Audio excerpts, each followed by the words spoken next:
And I was just wondering, where does the sense of spirituality sit between the formal religious and the secular then, I suppose? Yeah, Would be an yeah. interesting question to ask you.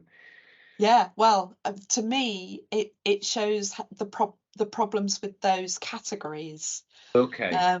So, you know, that in my kind of academic discipline, there's you know like endless theoretical literature on the problems with essentializing those categories and making Right. a sharp distinction between Okay.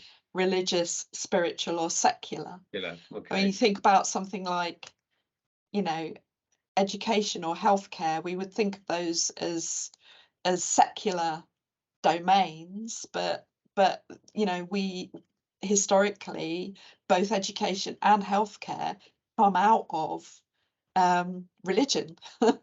And it's our very simplistic carving up of these domains into, you know, what's religious and what's not religious, that causes all this difficulty, Yeah. that people have. And you know, one of the reasons I'm so fascinated in the language that people use in 12-step fellowships is because you see all those debates Yeah. playing out in what they're saying. Sure. Um, And but you and I both know that we could be on top of a very remote and beautiful part of a Welsh landscape and be awash with feelings of all sorts of power and absolutely. contentness and Mm, one with the world, all of those other things that yeah, we would label up in spirituality, but other people would just go, that's a physical secular space. So it's yeah, obvious that that overlap is reduced really simply by people, I guess. Yes.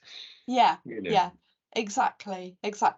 And I mean, it just, you know, are these ultimately the same experiences that people are just badging with different language? Yeah. Um, you know, and if that is what's happening, then, you know, these hard differences, oh, I can't do that because it's religious, you know, or Yeah. you know, or equally, you know, some people would say, you know, well, I'm religious, so I can't get engaged in that because it's So secular.